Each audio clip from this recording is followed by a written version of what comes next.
কলকাতার অন্যতম জনপ্রিয় দুর্গাপুজো হলো বউবাজার এলাকার সন্তোষ মিত্র স্কয়ারের দুর্গাপুজো। প্রতি বছরের মতো এবছরও খুঁটি পুজোর মাধ্যমে অনুষ্ঠানের সূচনা করলেন বিধায়ক সজল ঘোষ, এই পুজোর প্রধান সম্পাদক ও সংগঠক।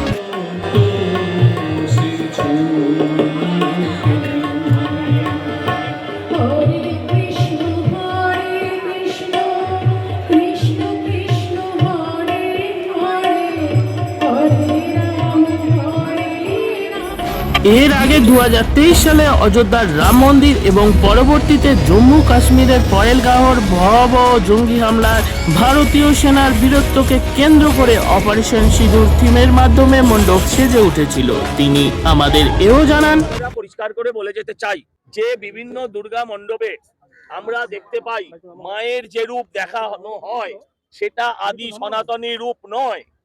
মায়ের যে রূপটা দেখানো হয়, যে দেখা যায় মায়ের মাথা এত বড়, হাতগুলো বেটে বেটে ওই আলুর পুতুলের মতন, এরম মা কিন্তু বানানো যাবে না। বাংলার মানুষ এই মাকে দেখতে চায় না, এটা আগে থেকে জানিয়ে রাখলাম।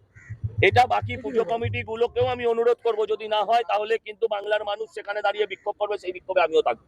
ঠাকুর নিয়ে কোনো খেলা হবে না, মাকে মায়ের মতন করতে হবে। যাকে দেখে আমার হাত জোড়াবে সেই মাকে তৈরি করুন, যে মাকে আপনার দাদু প্রণাম করতেন, আমার বাবা প্রণাম করতেন, আমার ঠাকুমা আমার মায়েরা প্রণাম করতেন।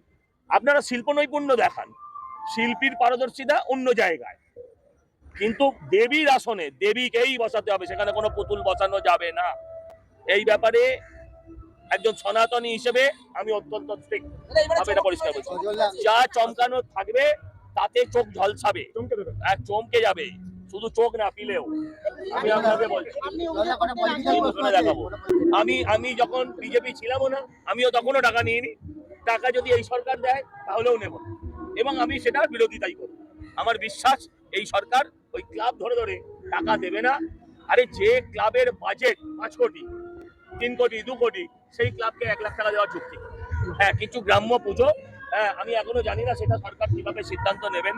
ছোট পুজো, যে পুজোকে আপগ্রেড করা দরকার অর্থনৈতিকভাবে, সেক্ষেত্রে যদি সরকার কিছু সাহায্য করে করবে, ভালো, অসুবিধা নেই। আমি চাই এই পুজোগুলো ভালো হোক, কম্পিটিশন হোক। কম্পিটিশন ক্রিয়েট দ্য মার্কেট, অর্থনীতিতে একটা কথা আছে, কম্পিটিশন ক্রিয়েট দ্য মার্কেট। আমি চাই এটা হোক, পুরোই কম্পিটিশন হোক, তীব্র কম্পিটিশন হোক, একে অপরের সাথে ভয়ঙ্কর কম্পিটিশন হোক, এটা চাই।